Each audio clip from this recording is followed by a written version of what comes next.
Bonjour à tous et bienvenue dans ce nouveau numéro de Perspective, l'émission qui s'interroge sur les postures de droite pour les toiletter vigoureusement, on va dire.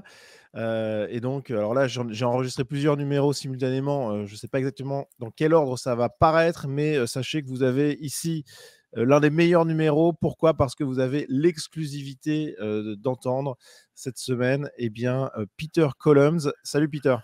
Salut. Alors, pour ceux qui ne te connaîtraient pas, Peter, c'est un tweetos, comme on dit, d'abord, mais pas que, vous allez le voir, puisque vous voyez ici son compte Twitter, vous avez le lien dans la description, qui est un compte d'utilité publique, je le dis clairement, même si vous pouvez ne pas être totalement d'accord avec tout ce qui est dit tout le temps, ce qui est logique et ce qui est même sain, eh bien, vous avez quand même une vision radicale, ciselée, de l'Occident, de l'Europe et de plein de problématiques, que ce soit scientifiques, techniques, civilisationnelles. Bref, c'est un compte à suivre absolument, qui est suivi par les meilleurs, qui est un compte qui est très influent, voilà, qui est peut-être pas, qui a peut-être pas 200 000 abonnés, mais qui a une audience de qualité. Et donc, c'est un grand plaisir pour moi de recevoir Peter aujourd'hui. Peter, est-ce que tu peux te présenter succinctement, ton âge, et puis quelques éléments pour te situer, voilà, quelques travaux que tu as réalisés déjà pour que les spectateurs de Sunrise voient bien qui tu es. Tout d'abord, bonjour. Bon, ça va être difficile après une telle présentation. Tout d'abord, je suis un simple ingénieur en informatique. Je travaille dans l'intelligence artificielle. J'ai 34 ans. Et je me suis investi dans la politique pendant un certain temps. J'ai milité pour des partis politiques et j'ai décidé de m'investir dans les réseaux sociaux quand j'ai vu qu'en fait, les partis politiques ne faisaient que suivre les caisses de résonance d'Internet, et que finalement, ils ne prenaient pas de risques eux-mêmes. Donc, j'ai plutôt décidé d'étendre la fenêtre d'Overton de ce côté-là, plutôt que d'être sans arrêt bloqué à entendre des hommes politiques qui disent « ça, on peut pas le dire, ça, c'est pas possible », etc. Donc, à partir de là, c'était en 2018 à peu près, j'ai créé mon compte et j'ai fait pas mal de travaux depuis. J'ai écrit un programme politique qui s'appelait Sciences et Remigration, où il y avait un volet d'un programme pour relancer la natalité, pour inverser les flux migratoires, pour relancer l'industrie. On a réussi à créer une cellule autour de ça qui s'appelle les Fondationnautes. On est une petite dizaine, une petite quinzaine avec des profils très divers. On a des ingénieurs, on a des gens qui sont spécialisés dans le brevet, on a des illustrateurs. Donc, on a créé une petite communauté de travailleuses autour de ce projet. Et j'ai écrit aussi une variété d'articles dans des médias comme Adoxa, qui aujourd'hui n'existe plus. Aujourd'hui, je suis contributeur chez Rage Culture. Ok. Et je continue de travailler aussi sur mon blog et puis sur Telegram dans diverses publications. Ok, bah on mettra tous les liens, notamment du fil Telegram, hein, en description. Alors, vraiment, c'est du bon boulot que tu fais, clairement, et ne serait-ce que parce que le programme Sciences et Remigration était d'une qualité de fond et de forme aussi. Oui, Ce oui, qui on à avait droite, pris beaucoup beaucoup de travail sur la forme. Oui, c'était oui. l'objectif, c'était d'avoir une vision esthétique en même temps que des Non, mais mesures ça, politiques. c'est quelque chose qui, à droite, manque quand même terriblement, la rigueur sur le fond et sur la forme. Voilà. Bon, Merci. bah, non, mais quand il y en a, il faut le saluer parce que, voilà, alors personne n'est parfait. Moi, je donne des leçons un petit peu, mais je ne suis pas parfait non plus. Mais j'essaye de tendre quand même vers quelque chose de bien, de bien fait, de bien pensé, de bien fait. Et c'est vrai que c'est pas la préoccupation première de tout le monde, donc ça fait plaisir quand il y en a d'autres qui le font. Bref, donc en tout cas, c'est un plaisir de t'avoir avec nous. Comme vous pouvez le remarquer, Peter est anonymisé. C'est rare sur Sunrise de voir ça, c'est même très très rare, mais c'est normal que certaines personnes ne veuillent pas apparaître à visage découvert. Et quand la qualité des interventions permet de se dire que ça va pas être un mauvais choix de faire passer malgré ça, il n'y a aucun problème à ce que Peter soit anonymisé. De toute manière, pour beaucoup, ça va être écouté, j'imagine, sous un format plutôt audio que visuel, donc pas de problème. Écoutez, les amis, on est parti. On va donc avoir une émission longue et dense comme d'habitude pour ce qui est des vidéos perspectives. Et donc, on va commencer dans le vif du sujet. On va interroger une grosse posture de droite, vraiment. Alors là, c'est de tous les côtés, qu'on soit chez, bien sûr, les contre-révolutionnaires, qu'on soit chez la nouvelle droite, qu'on soit chez tous les gens de droite de manière générale, eh bien, il y a au mieux une méfiance prononcée à son encontre, au pire, un rejet massif et absolument total. Je veux bien sûr parler du libéralisme. Le libéralisme, c'est cette doctrine qui effraie tant à droite, qui fait pousser des boutons à beaucoup d'intellectuels de droite. Et aujourd'hui, on va en parler puisqu'on va interroger cette posture. Je le répète, comment dire ça, les phrases qu'on répète à l'envi, un peu bêtement, type le libéralisme, c'est pas bien, type l'Occident, c'est le mal absolu et compagnie, on peut considérer que c'est vrai. Voilà, je dis pas que c'est faux, que c'est vrai, chacune de ces propositions, mais par contre, on ne peut pas tenir ses propos de manière un peu pavlovienne sans être certain de ça, juste parce que c'est quelque chose qu'on entend autour de nous et qu'on répète un peu bêtement. Il faut interroger ça, il faut penser contre nous-mêmes. Donc on va essayer de penser contre nous-mêmes sur le libéralisme. Et on va se poser une question simple, le libéralisme est-il vraiment diabolique? Puisque à droite, c'est quand même présenté comme tel. Alors pour cela, Peter, je vais te demander de proposer une définition du libéralisme, à la fois en tant que libéralisme, on va dire, économique, politique. Voilà, qu'est-ce que le libéralisme pour toi? Alors, c'est une question extrêmement vaste. C'est difficile de répondre en quelques mots, puisqu'en fait, c'est une philosophie politique qui a presque, enfin, qui s'enracine très très profondément dans la civilisation occidentale et qui est absolument majeure depuis presque 200 ans. Moi, je ne vais pas essayer de définir le libéralisme en général, mais je vais quand même souligner quelques points qui me semblent vraiment essentiels dans cette doctrine-là et qui sont très souvent oubliés, puisque finalement, le libéralisme, on baigne tellement dedans, il y a un tel acquis du libéralisme qu'on se focalise sur quelques aspérités sans ne pas voir le corpus en entier. Et pour moi, d'abord, pour répondre vraiment à la question, le libéralisme, c'est une idéologie de liberté contre la tyrannie et la déraison. C'est-à-dire que c'est d'abord une idéologie qui a été pensée pour protéger le citoyen contre l'État et contre la tyrannie, lui permettre des choses simples comme par exemple la liberté d'expression, c'est-à-dire que quelle que soit la situation, aussi grave que soit la situation, le libéralisme permet toujours aux citoyens de prendre sa vie en main, euh, de tenir ses idées, de pouvoir les faire valoir dans l'espace public, de pouvoir entreprendre, c'est-à-dire de pouvoir donner corps à ses idées à travers le libéralisme économique, Okay. et quelque part s'émanciper de la masse et de l'État. Okay. C'est vraiment une doctrine qui permet d'améliorer les choses, elle est vraiment ancrée dans le progrès.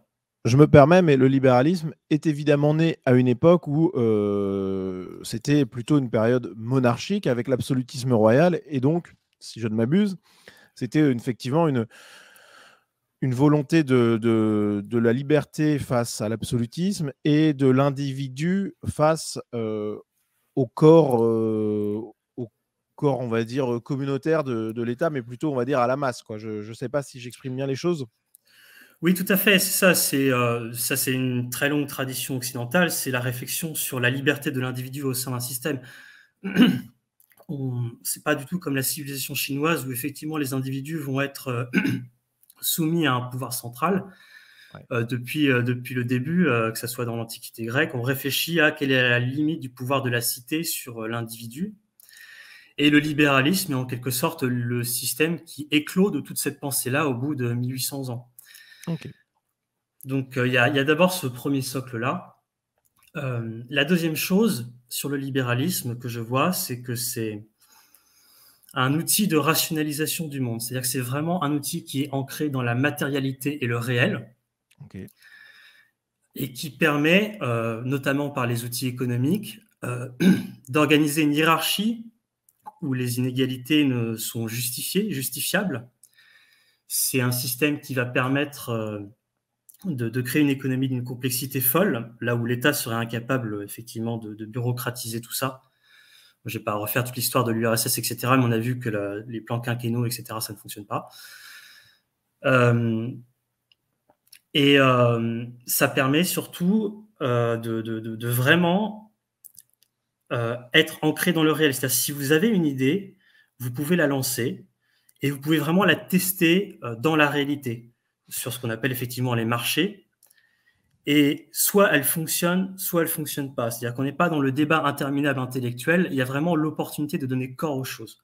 Voilà. Alors, ça c'est une définition qui est quand même très positive, c'est-à-dire liberté des individus face à l'absolutisme, quel qu'il soit, hein, pas forcément royal. C'est l'émancipation de ces individus d'une logique de groupe trop pesante. Voilà. C'est aussi donc la liberté d'entreprendre et compagnie. Quand on entend libéralisme, on entend aussi la fin de certaines choses qui pouvaient être positives. Donc, est-ce que là, tu donnes pas une définition qui est peut-être trop améliorative du libéralisme? Et ben dans ce cas, il faudrait citer les choses positives en question. On avait parlé tout à l'heure de monarchie. Moi, j'aimerais citer par exemple Chateaubriand dans Mémoire d'outre-tombe. Je me souviens d'un très très beau passage où Chateaubriand un peu étrille la monarchie de l'époque, qu'il juge complètement hors sol. Ok. Il le fait notamment en mettant en valeur le personnage du paysan vendéen. Et on se rend compte en fait que la monarchie, selon Chateaubriand, n'était pas du tout préparée en fait pour les évolutions qui étaient en cours et qui n'étaient pas ancrées justement dans la réalité. Ils étaient perdus dans les mondanités. Il y avait une guerre terrestre avec la Révolution française. Ils étaient occupés à faire des bateaux avec des rubans ou des choses comme ça. C'est ce que cite Chateaubriand. Donc, Oui, tu veux dire qu'en fait, le, le monde d'avant le libéralisme, qui est parfois, qui est même très souvent encensé à droite, n'était pas forcément meilleur que le monde du libéralisme. En fait, à droite, on critique beaucoup le libéralisme en disant on était mieux avant parce que, par exemple, et je vais recevoir Guillaume Travers bientôt d'ailleurs qui développe cette idée-là, il y avait par exemple avant les communs. Voilà, il y avait des biens en commun et il y avait une certaine, oui. on va dire un certain enracinement, une certaine vie de la communauté euh, qui était plaisante selon beaucoup de gens de droite. C'est ça la thématique en fait. C'est Oui, que le et je libéralisme crois a que cassé des solidarités traditionnelles, communautaires, qui étaient aussi, et peut-être est-ce d'ailleurs vrai, là on est dans l'interrogation, faisait partie de l'identité européenne et donc occidentale. Euh, je crois que c'est une critique qui est tout à fait justifiée. Ça ne veut pas dire que le système en tant que tel soit non réformable. Pour moi, le libéralisme a des travers, c'est évident. Je parle beaucoup de la suprématie des valeurs. Donc, il y a une valeur du libéralisme qui a tendance à tout supplanter et à vouloir tout remplacer, dont notamment l'identité.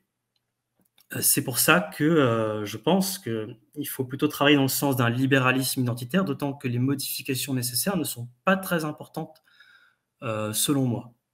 Voilà. Alors, pour revenir aux définitions, parce que avant de s'enfoncer plus loin dans la jungle de ce qu'il faudrait faire ou pas, euh, il y a il y a quand même des critiques qui peuvent s'entendre au libéralisme, à savoir donc la primauté de l'individu sur la communauté, ce qui peut avoir d'excellents effets positifs, et ça, il faut bien que tout le monde le comprenne, puisque c'est quand même plus sympa de vivre, à mon avis, aujourd'hui qu'il y a 400 ans, et c'est bien plus sympa de vivre en France, même dégénéré avec beaucoup de guillemets, que dans certains pays très communautaires. Bref, mais il y a une Oui, dérive je vois. du libéralisme qui pourrait être le capitalisme. Est-ce que tu peux nous J'aimerais, dire quelle est la différence entre ces deux-là et alors, s'il y a bien une parenté? j'aimerais répondre en deux temps. Alors, tout premièrement, c'est justifiable de voir le libéralisme en fait comme une doctrine d'éclatement de la société, c'est-à-dire qu'on donnerait la liberté à tout le monde, il y aurait en quelque sorte une divergence. Moi, je ne crois pas trop à cette théorie-là. Je crois que le libéralisme, au contraire, fait converger vers un optimum. Ok. C'est-à-dire que c'est vraiment un outil presque évolutionniste, comme je l'ai dit. Ouais. Si chacun peut prendre ses responsabilités, le mot responsabilité est très important. C'est-à-dire qu'il n'y a pas juste la liberté, il y a la responsabilité. C'est-à-dire que quand je mets mes billes dans quelque chose, je peux tout perdre. Et les systèmes qui ne fonctionnent pas sont destinés à mourir. Et ceux qui ont investi dedans sont destinés à tout perdre. En revanche, les systèmes qui fonctionnent, eux, sont destinés à remplacer tous les autres. Donc il y a effectivement une convergence vers un optimum. Il n'y a pas l'éclatement, il est juste dans un premier temps. Dans le second temps, il y a une convergence. Ça, c'est le premier point. Et si on est capable de proposer une doctrine identitaire qui soit efficace et qui soit liée au libéralisme, on peut bénéficier de ce phénomène de convergence. Voilà, ça c'est le premier point. C'est très technique quand même, mais je comprends pour simplifier en gros auprès de ceux qui nous écoutent. C'est quand même, tu as une vision extrêmement technique du sujet, c'est-à-dire que on est quasiment dans Darwin en fait. Ça permet la mise en concurrence de toutes les idées et donc la survie des plus adaptés, quoi, pour reprendre Survival of the Fittest. En fait, c'est plus nuancé que ça. Si on reprend le livre de Milton Friedman, Capitalisme et liberté, il donne une définition du libéralisme politique très intéressante. Il dit en gros, son modèle politique idéal, ce serait qu'il y ait des villes indépendantes, qu'il y ait beaucoup d'autonomie et que les gens puissent déménager en quelque sorte de ville en ville. Et la ville qui aurait la meilleure politique prendrait le dessus sur les autres, en fait. C'est-à-dire que les gens décideraient d'aller dans cette ville-là et les autres villes seraient obligées, en fait, de s'adapter. Si on prenait, c'est exactement ce qui se passe aujourd'hui. D'ailleurs, les villes françaises perdent de la population. On se demande bien pourquoi. Oui, le point clé, Non, en mais- fait, c'est la liberté. C'est donner la liberté aux gens de s'organiser et ensuite les gens sélectionnent le meilleur. Et de fait, le meilleur finit par prendre le pas sur le reste. Alors, juste sur le capitalisme, pour clore un petit peu le sujet des définitions, est-ce que tu pourrais donner en deux mots ta définition du capitalisme, en quoi c'est différent du libéralisme? Alors, pour moi, le capitalisme, c'est en fait un outil essentiel pour que le libéralisme puisse fonctionner. Alors, je m'explique. Le capitalisme, c'est ce qui va permettre à quelqu'un qui entreprend ou qui investit ou qui prend un risque de détenir le fruit de l'entreprise qui va être créée par le risque qui a été pris. C'est-à-dire que si c'est vraiment fondé autour de la propriété privée, c'est un moyen qui permet à quelqu'un de posséder en fait ce qu'il construit. Ok. Euh, En et fait, donc concrètement, effectivement, ça serait le fait via l'achat financier de parts dans un projet entrepreneurial, de contrebalancer le risque financier pris par ses soins par voilà, un gain plus ou moins important si la société fonctionne. voilà, Globalement, tu définirais le capitalisme purement par cette définition qui est très vraie d'ailleurs, mais il y qui a est quand deux même très choses. restrictive. Pour toi, c'est vraiment que ça le Il y a un capitalisme. deuxième point qui est encore plus important. Le deuxième point, c'est vraiment une définition philosophique qui donne une valeur à l'argent. C'est-à-dire que c'est hérité du protestantisme. C'est-à-dire qu'on va considérer que quelqu'un qui est capable d'accumuler des richesses, du capital, est quelqu'un qui rend des services aux autres. C'est-à-dire que sa valeur intrinsèque est bonne dans la Ouais, société. ça, c'est un petit peu du pipeau quand même dans plein de cas, mais bon, Et c'est un peu de la pensée non, magique, quoi. non, personnellement, je ne crois pas. C'est un sujet complexe, mais on pourrait en débattre. Mais par exemple, si on prend le cas, moi, un cas qui m'a particulièrement intéressé ces derniers temps, c'est le cas de Disney. Ok. Disney, qui est quand même une très très grande, enfin c'est une multinationale du divertissement, qui a à son actif l'essor de Disney. On peut tout sauf dire qu'il est injustifié. C'est-à-dire que les productions à l'époque de Disney étaient d'une très très grande qualité et le succès était totalement mérité. Et effectivement, au fur et à mesure, il a été peut-être racheté par d'autres groupes, il y a d'autres gens qui ont pris la main, et puis... Mais aujourd'hui, ce qui se passe, c'est que toutes les personnes qui ont investi dans Disney ont perdu la moitié de leur argent. Toutes les décisions qui ont été prises, Toutes les décisions aujourd'hui, gauchistes, quoi. C'est voilà, ça. aujourd'hui, concrètement, Disney vaut 2 fois moins que ce qu'il valait il y a 5 ans. Ok. Donc, c'est pas simplement le fait d'accumuler du capital, c'est qu'à tout moment, le risque existe et on peut le perdre. Bon, et en tout cas, ce qui est important là-dedans, c'est parce que évidemment, là, on a essayé d'esquisser des-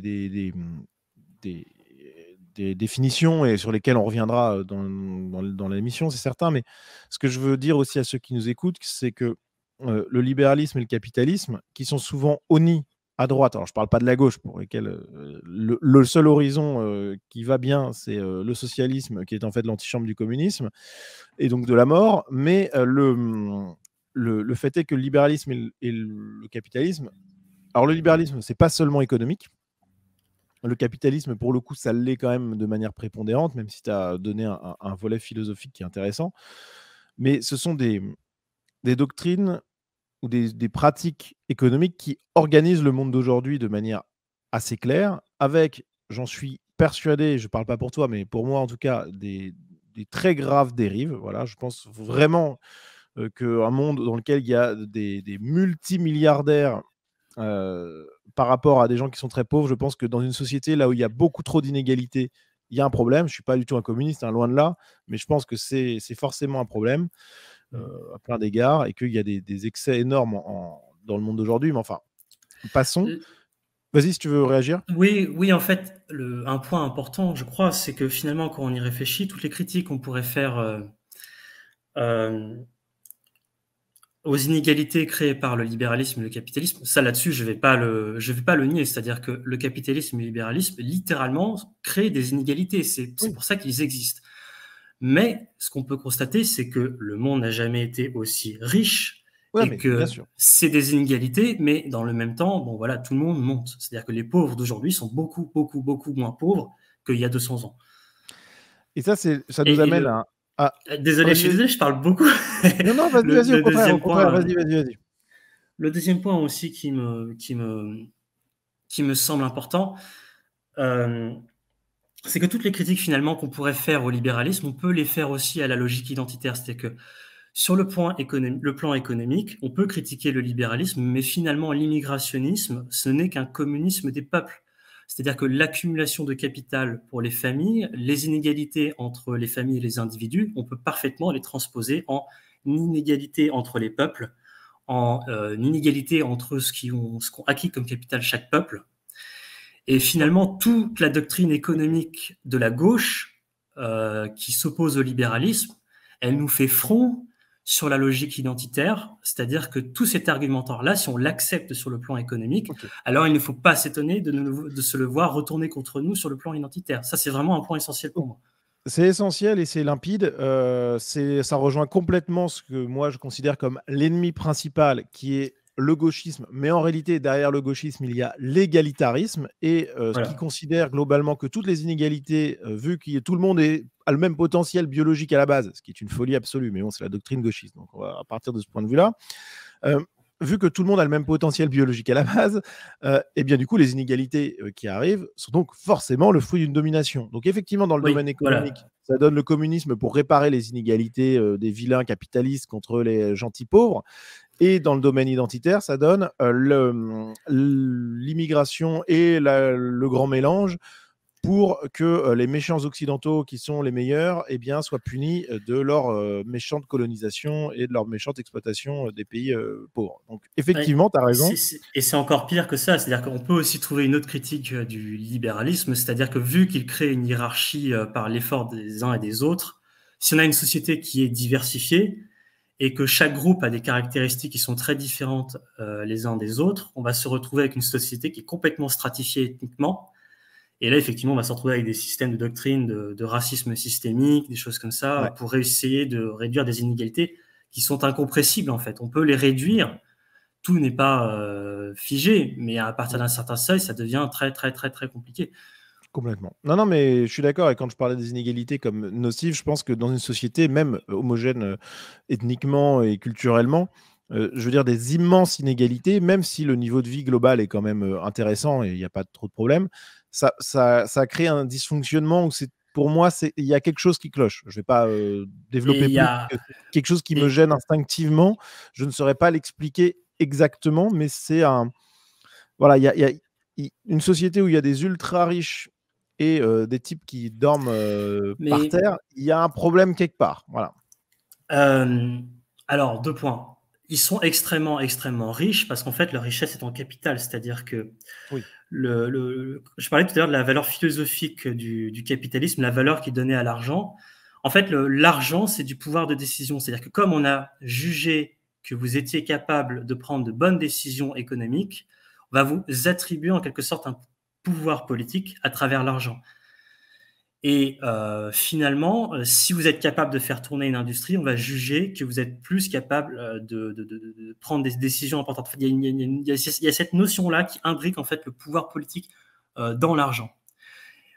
Toujours en rapport avec cette notion de matérialité, c'est-à-dire qu'est-ce qui fonde le pouvoir politique là? Dans le libéralisme pur, c'est la capacité d'avoir pris en amont des bonnes décisions et d'avoir su accumuler du capital.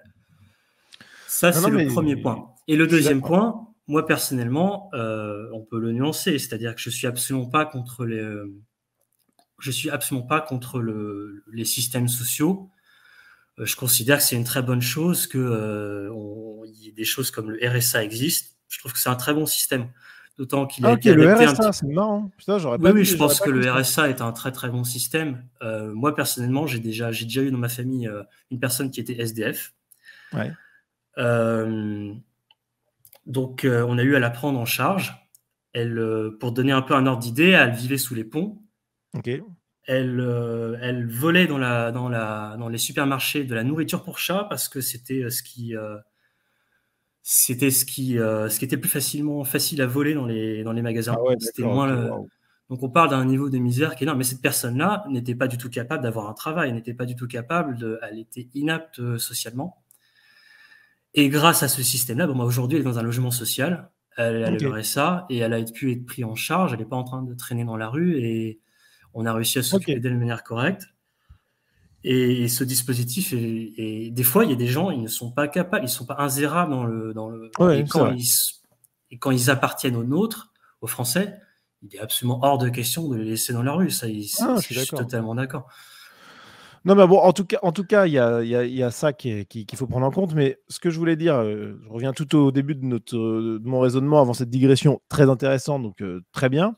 Euh, Ce qui est intéressant quand on voit donc le libéralisme et le capitalisme comme des grands méchants, c'est qu'on ne se rend pas compte généralement que ces doctrines économiques et politiques, alors politique c'est peut-être un peu moins le cas, mais économique on va dire, parce que politique, effectivement, tout l'ancien empire, c'est pas extrêmement libéral. Mais même économiquement, je veux dire, le libéralisme et le capitalisme, ça a toujours existé. Je veux dire, depuis la nuit des temps, le fait, parce que généralement, pour les gens de Oui, base, oui, hein, oui, je le vois. capitalisme, c'est en fait la prépondérance de l'argent, c'est le fait de, euh, pas forcément Oui, d'investir dans une entreprise, mais c'est le fait d'avoir en gros de l'argent, de chercher la richesse et oui, c'est la il y a un vie. côté, tout ce qui n'est pas d'accord avec moi et Adolf Hitler. Là, c'est tout ce que je n'aime pas dans le monde et le libéralisme. Non, mais Il y a un côté guerre véritablement, contre la vie. véritablement, pour la plupart des gens de gauche, c'est ça la définition du capitalisme, c'est-à-dire mettre la recherche du profit, c'est la recherche du profit et ouais, l'avidité de manière générale, quoi. C'est Oui, véritablement, c'est ça qui est entendu quand vous demandez à, mais quelqu'un de gauche. ils n'ont pas tort. Ils n'ont pas tort. Ouais, C'est-à-dire mais que le libéralisme, littéralement, dans sa définition, dit que, enfin, du moins dans sa dimension économique, la cupidité peut être bonne pour le bien commun. C'est-à-dire qu'elle va pousser les gens à se dépasser, à essayer de rendre service aux autres pour accumuler l'argent. complètement. Donc ça, Non, mais c'est une première réponse qui peut être inexacte, mais en tout cas, elle a une part de vérité. Non, mais ce que je veux dire, c'est que généralement, le gauchiste de base, voilà, je parle pas de l'intellectuel et compagnie, mais le gauchiste de base qui représente quand même énormément de Français, hein, on va pas se mentir. Pour lui, le capitalisme, c'est mal parce que c'est la recherche du profit à tout prix, etc., etc. Sauf que, et c'est là où il y a un énorme problème dans cette critique du libéralisme et du capitalisme, qui accourt également à droite sur ces mêmes bases, hein. Attention, hein. C'est pour ça que on en parle aujourd'hui dans Perspective. Sauf que le monde d'avant le libéralisme et le capitalisme, c'est-à-dire grosso modo le monde avant le XVIIIe siècle, parce que c'est là que tout s'est institutionnalisé, même de manière doctrinale, on va dire, mais ce monde-là, dès l'Antiquité et même dès bien avant, était régi par le même instinct de recherche de profit. Je veux dire, c'était d'ailleurs une nécessité absolue, parce qu'il fallait déjà passer l'hiver, donc tu étais obligé d'engranger Mhm. de la nourriture, etc. Mais aussi parce que la volonté de s'enrichir fait partie de la nature humaine. Depuis la nuit des temps, on Oui, observe c'est la ça. Alors, fameuse volonté de puissance non, mais pour c'est, faire enfin, un je veux clin dire, d'œil. non, mais c'est d'une logique absolue, en fait. C'est-à-dire que les gens qui critiquent le capitalisme en disant oui, ceux qui recherchent le profit sont des salauds, etc., ne comprennent pas que le monde d'avant était déjà capitaliste et même libéral d'ailleurs, parce que dans la Grèce ou la Rome antique, on voit des preuves de cela. Enfin, je veux dire, même si alors, le curseur était peut-être pas poussé au maximum, évidemment, hein, mais c'est quelque chose qui formatait le monde depuis la nuit des temps, en réalité. Et Il y donc, avait une économie, c'est sûr. Quand on voit les critiques de la gauche et parfois de la droite, on fait comme si les gens devaient passer leur temps à écrire des livres et à ne jamais faire tourner l'industrie ou rien du tout. voilà, où ils faisaient des fêtes populaires parce que la communauté c'était bien, etc. Parce qu'il y a ce fantasme-là. Mais la réalité, c'est que de tout temps, l'homme a voulu s'enrichir. Alors, il y a des barrières qui ont été mises en place, et à raison d'ailleurs, parce que le but, c'est pas de laisser la place à l'avidité. Il y a plein de contre-mesures qui existent, mais des contre-mesures qui sont déjà elles-mêmes naturelles et incluses en lui. Mais c'était déjà le cas. Et surtout, ce qui est intéressant quand on se pose la question, le monde d'avant, le libéralisme était-il meilleur ? Déjà, on se rend compte que le monde d'avant était déjà libéral et capitaliste, si on prend cette définition-là. Et surtout, là, si on prend une définition beaucoup plus technique, fine, et qu'on se rend compte qu'effectivement, pour prendre par exemple l'Ancien Empire, le monde n'était évidemment pas libéral. La France, par exemple, n'était pas forcément libérale au sens moderne. Est-ce que ce monde-là était meilleur ? Moi, c'est la question que j'ai envie de te poser. Moi, j'ai un petit avis là-dessus déjà. Mais est-ce que le monde d'avant, le diabolique libéralisme, est-ce qu'il était meilleur que celui d'aujourd'hui ? Mais je crois que c'est une question qui est... Enfin, je vais répondre, mais juste un trait. C'est une question qui est un peu corrélée à est-ce que le monde était mieux avant le progrès technique, quoi. C'est un peu une seule et même question déguisée de manière différente. Moi, personnellement, je ne pense pas que le monde était meilleur avant le libéralisme. Moi, encore une fois, je peux parler pour le milieu social dont je viens. C'était un milieu social qui était plutôt rural. Je peux parler avec mes proches, ils vont absolument pas dire que c'était mieux avant. Pour eux, c'était la misère. L'essor de confort qu'il y a eu grâce à la société de consommation, le fait d'avoir un lave-vaisselle, un lave-linge, a émancipé les femmes, leur a permis de faire autre chose que de passer leur vie au lavoir et à s'abîmer les mains. Ça a permis. Enfin, je sais même pas. Non, mais je ne saurais même pas par où commencer pour répondre à cette question, tellement les avancées sont énormes, quoi. L'impact est dingue, mais je vais m'adresser aux gens qui regardent cette émission et qui se disent férocement anti-libéraux. Il y en a énormément, évidemment, parce qu'on est à droite.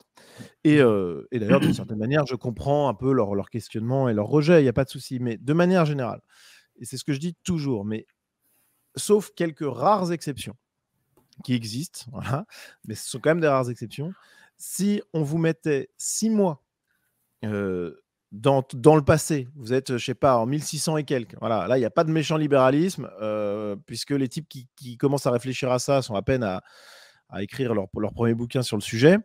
Vous êtes toujours sous l'absolutisme royal, donc les monarchistes français sont ravis. Bref, les Gadaef sont contents d'être revenus, le premier jour au moins. Pour les autres jours, ça se corse un peu. Est-ce que si on vous mettait 6 mois là-dedans, et puis qu'on vous faisait revenir, et qu'on vous proposait soit de vous renvoyer définitivement dans le passé, soit de revenir dans ce siècle libéral, progressiste et décadent, est-ce que vous choisiriez de retourner définitivement dans le passé ? Alors, vous allez me dire, oui, mais c'est un choix à la con, puisqu'il faudrait améliorer plein de choses, etc. etc. Mais la réalité, c'est ça, c'est que concrètement, si vous ne voulez pas revenir dans l'Ancien Empire, vous êtes en contradiction avec votre pensée, à un degré ou à un autre. Et du coup, ça veut dire qu'il y a un petit problème dans votre logiciel de pensée. Je ne dis pas que vous avez tort. Je ne dis pas que mon choix est parfait, il est évidemment éminemment caricatural, voilà, bien entendu. Mais on doit s'interroger sur ça. Ce rejet pavlovien et cette idéalisation du monde d'avant le libéralisme qui est à court à droite, et je le sais pertinemment, que ce soit voilà, sur la convivialité qui existait avant dans les communautés, le travail ensemble dans les villages, etc., etc. Tout ça, c'est pour grande partie un fantasme. Et ça, il faut qu'on l'ait en tête. Voilà. Je passerai évidemment, comme l'a dit Peter, sur les innombrables et gigantesques améliorations que la société du progrès et du libéralisme donc a permis. Oui, les deux sont liés en fait, c'est-à-dire Oui. que on voit, enfin, la civilisation occidentale a toujours été très en pointe sur les innovations. Je rappelle à ce titre que 97% des inventions et des découvertes scientifiques sont le fait de la civilisation occidentale. Si on regarde un peu le graphique, on voit qu'il y avait pas mal d'innovations à l'époque grecque, du temps de l'Antiquité, mais la majeure partie, mais c'est colossal, ça s'est produit en Europe, en France, au Royaume-Uni et puis en Allemagne. C'est le nombre de technologies et d'inventions, de découvertes qui ont été permis par le fait que le libéralisme nous permet de penser en dehors de notre boîte, quoi. C'est-à-dire que Ouais. c'est le fait d'avoir permis plus de liberté d'expression, le fait d'avoir permis à chacun de pouvoir entreprendre. C'est-à-dire que tu ne fais pas uniquement une innovation, tu es capable de la porter sur le marché, de la déployer à une échelle qui était inimaginable auparavant, Ouais. avec une industrie d'une complexité de plus en plus folle. Tous ces systèmes-là, tout ce confort qui a été apporté, c'est aussi lié au libéralisme. C'est Ouais. Non, non, autant mais ça, politiquement qu'économiquement. c'est clair et net, et donc il faut qu'on interroge cette posture. Je ne dis pas qu'on a la réponse à cette question. Est-ce que le Et, libéralisme est vraiment diabolique? J'aurais tendance à penser que non, puisqu'il a permis énormément d'excellentes choses, que ce soit politiquement ou économiquement, puisque la liberté politique, c'est quand même sympa. Voilà.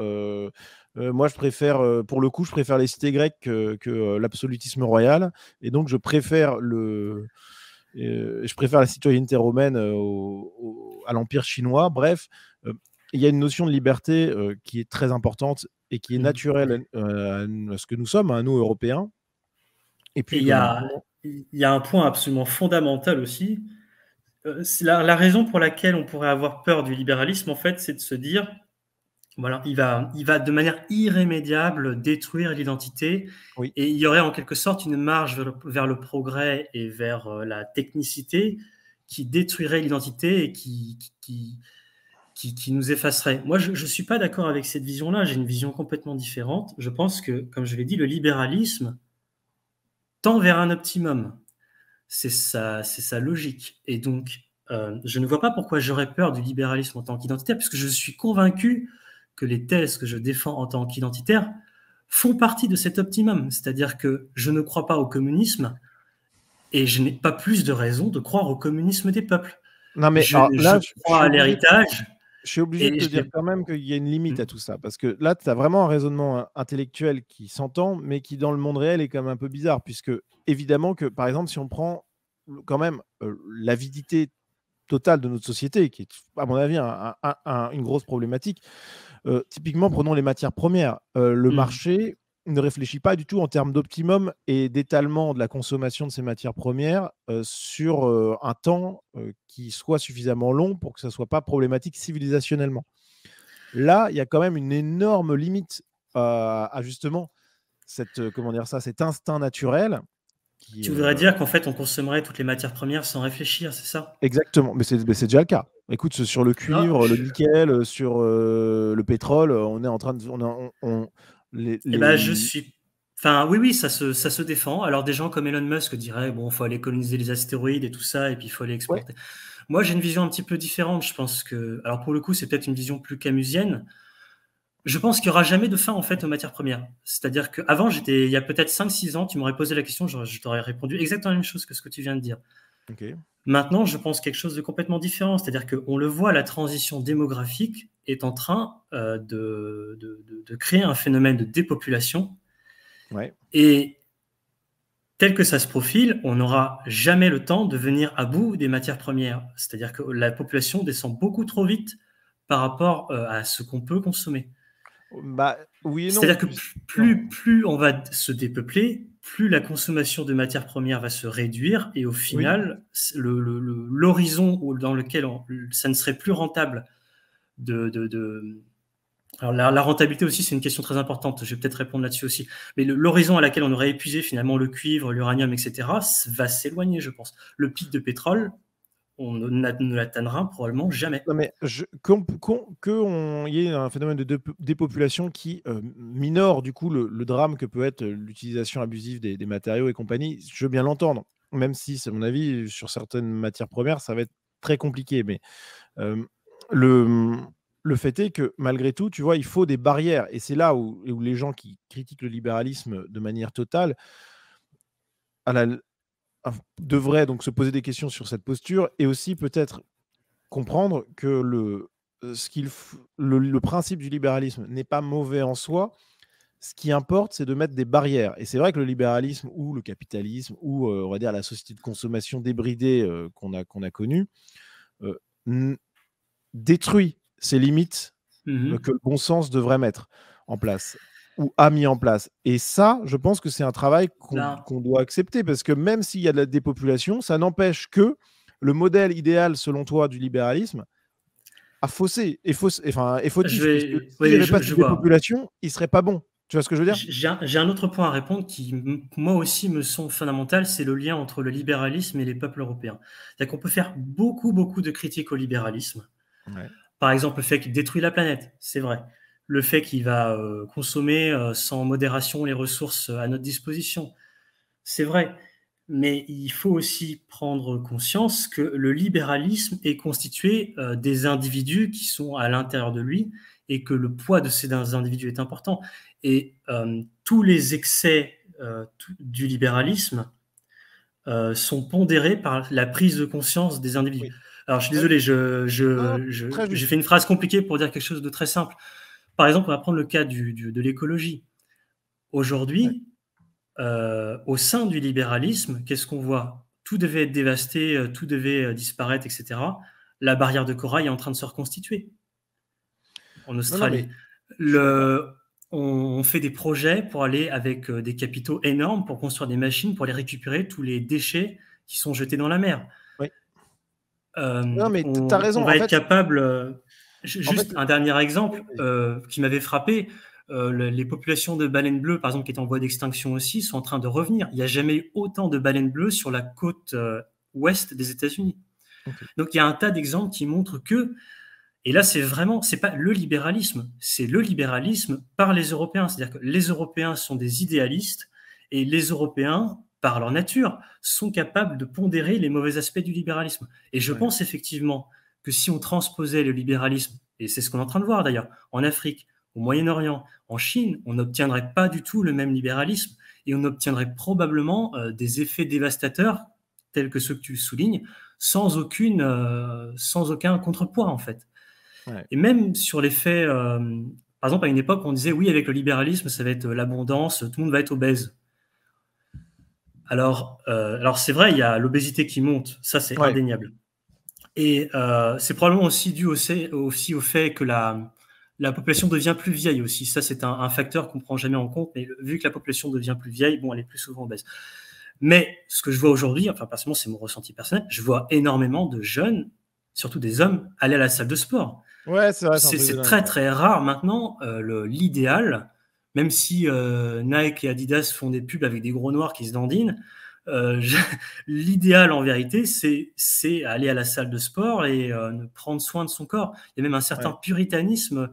Il y a quelque part un côté humaniste qui est en train de revenir avec un rapport au corps très très soigné en fait. L'idéal est quasiment de redevenir une statue grecque. Ce que tu dis est très important parce que effectivement, donc déjà, ceux qui critiquent frontalement et totalement le libéralisme devraient plutôt, je pense, questionner cette croyance, cette posture et accepter que le libéralisme a des effets positifs très importants et qu'ils préfèrent en fait en réalité vivre dans un monde libéral que dans un monde non libéral. Deuxièmement, oui, il y a des défauts évidents à ce qu'on pourrait appeler l'ultralibéralisme ou le capitalisme débridé, bon bref, et des défauts mortels pour les civilisations. Donc cela, effectivement, il faut lutter contre eux. Mais comme tu le dis, et moi je le dis d'une autre manière, en fait, les Européens ont découvert, enfin ont subi, comment dire ça, un choc absolument sans comparaison dans l'histoire de l'humanité avec le monde du pétrole. Voilà, c'est clairement un choc civilisationnel gigantesque, une révolution bien plus importante que toutes les autres. Je dis bien même toutes les autres, y compris l'agriculture et l'écriture, puisque comme je le dis souvent, ce choc, cette révolution, on va dire industrielle, elle a eu lieu en très peu de temps et elle a eu un impact gigantesque. Et on a eu une société de l'abondance absolue en quelques années, en réalité, quelques années Oui, oui, vraiment, c'est parce vrai. qu'on parle de l'après-guerre, hein, puisque avant la guerre, c'était pas exactement ça, mais l'après-guerre, c'est vraiment ça. Et donc, les Européens, pour parler d'eux, ont été comme des enfants ou des adolescents qui Oui. découvraient quelque chose Et d'incroyable. C'est comme... tous les peuples sont confrontés à ces mêmes découvertes. C'est-à-dire que Oui, oui, c'est oui, pas que les mais Européens, hein, mais les non, non, mais Européens parce que le prennent mieux que les autres, je trouve. Enfin, ils oui, ont je des suis d'accord, mais valeurs. aussi parce qu'ils l'ont pris un peu plus tôt. Mais ce que je veux dire, c'est que, en fait, on a été des adolescents. Et on l'est toujours un petit peu encore. Mais vient l'âge adulte et il arrive très rapidement. Comme tu dis, les Européens prennent conscience des dégâts causés par l'illimité. La conscience écologique en est une preuve éclatante. Vraiment, comme tu dis, c'est l'exemple que je prends toujours parce qu'il est magnifique. La pollution du plastique dans les océans, qui est un drame absolu, eh ben, les Européens sont en train de travailler pour en finir avec ça. Et ils vont y réussir parce qu'ils ont mis en place un projet extraordinaire. Ce que je veux dire, c'est qu'on a ces défauts du monde moderne. En réalité, on a en nous de quoi gommer ces excès néfastes. On peut le faire. Voilà, je ne dis pas que c'est facile, je ne dis pas que ça n'aura pas laissé de traces durables, parce que quand on consomme la moitié des réserves de pétrole, bon, effectivement, ça laisse des traces. Mais on a en nous ça. Et comme tu dis très bien, ça concerne malheureusement que les Européens. Donc là, c'est Oui. encore un autre problème. Quand on regarde les fleuves qui transitent le plastique dans l'océan, bon, bah, c'est pas des fleuves européens Exactement. Complètement. Quand on prend la stat, c'est la suivante. Quand on prend le plastique qui est parvenu dans les océans depuis un fleuve, je dis bien depuis un fleuve, parce qu'il y a beaucoup d'autres moyens pour que ça arrive dans les océans, évidemment. Mais quand ça arrive depuis un fleuve, eh bien, on a à peu près 90%, je crois que c'est entre 80 et 95% de ce plastique provenant de fleuves qui est arrivé via des fleuves extra-européens, c'est-à-dire chinois et africains. Oui. Voilà. Et indien aussi. Et il y a des images en Inde, c'est incroyable, et on ne voit même pas l'eau dans les rivières, tellement il y a des déchets plastiques dedans. Enfin, exactement. Non, mais donc exactement. on a un peu un monde divisé en deux, en fait. Un monde libéral, en fait, du côté européen, qui est très soucieux de l'écologie, qui va financer avec la prospérité des associations écologiques, qui va monter des projets pour nettoyer. Et d'un autre côté, un tiers-monde qui s'en fout, en fait. Donc le libéralisme a vraiment deux faces. C'est vrai que c'est pas juste le libéralisme. Il y a un côté libéralisme social idéalisme des Européens qui fonctionne bien. Et les excès qu'on voit aujourd'hui, je pense, se résorberont d'ici 20 ans. Il ne faut pas voir en fait les Occidentaux comme un peuple figé. En fait, on est capable d'apprendre. C'est ça le point essentiel. On voit souvent, oui, il y a des dérives et ces dérives en fait sont substantielles au libéralisme. Non, le libéralisme permet justement de passer à l'étape suivante. Je suis d'accord. Non, mais ça donne une liberté. Alors, il faut une responsabilité avec, mais effectivement, ça donne une liberté. Et nous, Européens, et je dis bien nous, Européens ou Occidentaux, bah, nous sommes le seul peuple quasiment à pouvoir assumer complètement cet héritage, c'est-à-dire faire des erreurs, en prendre conscience, les réparer et donc produire une synthèse qui soit la plus magnifique possible. Et je pense qu'on est capable d'arriver à ce monde, peut-être pas parfait, peut-être pas idéal évidemment, mais ce monde meilleur. On en est capable, franchement. Ouais. Le pire qui puisse arriver, ça serait justement que les Européens disparaissent, parce que là, ça laisserait vraiment le libéralisme aux mains de ceux qui n'ont jamais fait preuve, nulle part dans leur histoire, d'une quelconque conscience écologique, d'une quelconque conscience des libertés individuelles, etc., quoi. Oui, non, mais je suis d'accord, et ça laisserait en fait surtout le monde comme un désert, puisque je pense que s'il n'y avait plus d'Européens du jour au lendemain, je pense que le monde s'arrêterait de tourner. Vaste débat. Bon, ouais. En tout cas, écoute, je te propose qu'on avance un petit peu. Alors, juste avant, les amis, je vous rappelle, je fais un petit instant promo parce que ça me paraît important. Je vous rappelle que vous pouvez soutenir financièrement la chaîne Sunrise. Vous pouvez le faire via le site www.sunrise.tube où vous retrouvez déjà toutes les vidéos, y compris celles qui ont été censurées par YouTube. Et puis, vous avez aussi tous les réseaux pour vous abonner. Et vous avez aussi un petit onglet pour soutenir financièrement Sunrise, que ce soit via un abonnement qui vous donne le droit du contenu exclusif ou alors via un don ponctuel. Donc vraiment les amis, si ce format vous plaît, je vous encourage vivement à le soutenir. Voilà. Alors, on est parti pour un sujet qui est totalement lié à ce qu'on vient de dire. On va parler de l'Occident de manière générale, de la décadence, de la modernité, et en réalité, on continue la discussion sur le libéralisme, hein, clairement. Mais quand même, avant d'être plus précis sur ces questions-là, j'aimerais que tu me donnes ta définition à la fois de l'Occident pour commencer. L'Occident, selon toi, qu'est-ce que c'est? Là encore, c'est une question assez vaste, mais à laquelle j'ai une réponse vraiment très simple. Pour moi, Ouais. l'Occident, c'est juste les Européens, où qu'ils soient. C'est-à-dire que ce sont les Européens, qui soient aux États-Unis, en Australie, en Europe. J'ai vraiment cette vision très simple. C'est les Européens, où qu'ils se trouvent. Si demain on se trouvait sur Mars, je pense que les Européens portent intrinsèquement une civilisation et où il n'y a pas de définition géographique pour moi, c'est vraiment uniquement l'ensemble des peuples européens. Ok, donc c'est le monde blanc pour faire très simple, quoi, Voilà, très simplement, de oui. manière claire. Ok, non, non, mais je suis d'accord et c'est ma définition également. C'est l'Europe. Enfin, ça comprend l'Europe géographique et l'Europe et ses projections à travers la planète, ses projections humaines, coloniales et compagnie. Bref. Donc on est d'accord, mais comme ça, c'est dit, ça permet de bien définir le concept. Est-ce que tu peux me donner ta définition Alors, je vais te donner ma définition de la modernité pour bien comprendre, parce qu'en fait, c'est dans ce cadre-là que je voudrais qu'on réfléchisse. Après, tu peux ne pas être d'accord avec ça, mais pour moi, la modernité, avec un M majuscule, dans le cadre précis de ces discussions entre nous, eh bien, c'est le monde finalement d'après-guerre, c'est-à-dire un monde, mais c'est sur un critère technique uniquement et pas historique, hein, c'est-à-dire le monde qui a découvert le pétrole, l'a raffiné et a compris que non seulement ça pouvait aller nourrir les moteurs à explosion, mais aussi que ça pouvait être raffiné, avoir une utilité multiple, type plastique et compagnie. Et c'est le monde du pétrole, pour moi, la modernité, c'est-à-dire, pour faire simple, des années 40 jusqu'à aujourd'hui. Voilà. C'est ma définition de la chose pour que ça soit clair. Voilà. Après, toi, tu as peut-être une C'est définition différente et tu ne c'est vois marrant, peut-être pas le pétrole comme point central, j'en sais rien. c'est tout à fait intéressant parce qu'en fait, j'avais préparé quelque chose pour l'interview, une petite digression, tu me le permettras peut-être. Ouais. Dans la définition du libéralisme, je me repose surtout sur un livre de Moby Dick d'Herman Melville.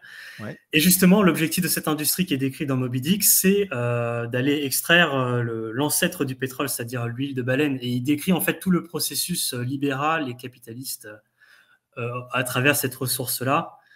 Et d'ailleurs, justement, pour reprendre un peu l'argumentaire sur la valeur de l'argent, plus le récit avance, plus le capitaine Ahab se détourne du profit pour sa quête de vengeance. Et on voit qu'il va de plus en plus faire un pacte avec le diable en se détournant de l'argent. En fait, il y a vraiment un lien entre les deux. Enfin, ça, c'est juste une petite digression, je voulais le dire parce Non, que je mais trouve pas ça de souci. parfaitement intéressant. Et D'accord. du coup, En oui, tout cas, ouais, sur la définition de la modernité. historiquement, je suis totalement d'accord avec toi. On peut définir la modernité comme ça. Sachant que c'est pas forcément le pétrole. Je pense que si le pétrole s'arrête demain, on trouvera par exemple d'autres ressources. Alors, Non. il y a par Non, exemple. là, je suis pas d'accord. Mais vas-y, continue. Alors oui, il y a deux choses en fait. Il y a le pétrole en tant que énergie, et donc là, je pense que le nucléaire peut prendre la suite sans problème. Après, il y a tout ce qui est industrie de produits transformés à partir du pétrole, le Exactement. plastique, etc. Là, c'est beaucoup plus compliqué. Là, on est d'accord. Ouais. Sachant que euh, quand on parle du pétrole, il y a deux choses. Il y a le fait que le pétrole arrive vraiment, on arrive vraiment à court de pétrole, c'est-à-dire qu'il n'y ait plus de pétrole et que le pétrole ne soit plus rentable à extraire. Donc il y a deux Oui, c'est choses à l'autre prendre. chose. Mais grosso modo, considérons que c'est la même chose, puisque de toute manière, Mais techniquement pas vraiment, parlant, non. Parce que finalement, des réserves de pétrole, on en découvre tout le temps. Là, on parlait il y a quelques années des projets dans l'Arctique pour aller extraire le pétrole. oui, mais si Il y on peut avait, pas les extraire, c'est pas intéressant. Enfin, c'est comme s'ils n'existaient pas. Et ben justement, le fait est que plus le pétrole monte en prix, plus des réserves se débloquent. Ce qu'on croyait être les réserves disponibles à une époque, ce n'est plus les réserves d'aujourd'hui. Oui, mais Les alors, grosse. investissements aujourd'hui, et il y a un autre aspect aussi qui est le Ouais. développement technique. C'est-à-dire, si on veut vraiment une industrie gigantesque qui dépasse l'entendement en termes de technique et de capitaux, c'est bien l'industrie pétrolière. Il faut voir les machines qui sont mises en œuvre pour aller chercher le pétrole au fond de la mer. C'est absolument complètement dingue. Ce pétrole-là, il y a peut-être 20-30 ans, il était complètement indisponible. Non, non, mais il y a une problématique c'est vrai que qui apparaît, enfin bon, moi c'est un sujet que j'aime beaucoup, donc j'ai pas mal étudié, mais qui apparaît peut-être pas comme ça, mais qui est pourtant, fondamental, c'est que, heu, ce qui compte dans le pétrole, c'est pas seulement le fait qu'on puisse l'extraire, et que c'est son prix en réalité. Oui, Puisque, si tu multiplies le prix du pétrole par 10, effectivement, tu pourras toujours, l'extraire pour faire tourner des bagnoles et cetera. Bon, tu paieras ton plein, comme quelque chose comme 5 à 6 fois plus cher. Mais bon, ça peut encore s'entendre. Mais sur plein d'autres choses, ça serait dramatique puisque, par exemple, sur la confection des vêtements, oui. sur le transport maritime mondial et cetera, ça serait, un D'ailleurs, une montée en prix tellement importante que ça redessinerait totalement le monde, moderne. Donc je veux dire, J'ai déjà entendu des argumentaires d'économistes qui consistaient à dire qu'il fallait arrêter à tout prix d'utiliser le pétrole pour l'énergie, qu'il fallait le conserver pour les produits, la synthèse de produits carbonés. exactement. Bah, c'est typiquement ce que je conseillerais de faire, ou alors de faire comme Jean Covici, c'est-à-dire de faire des C'est- bagnoles qui consomment le moins possible, quoi. Ça, c'est Oui, vraiment oui, le parce que si on a une denrée qui est un peu rare comme ça, c'est complètement absurde de la brûler, alors qu'on peut faire exactement, des merveilles de chimie avec à côté, exactement. quoi. Non, non, exactement.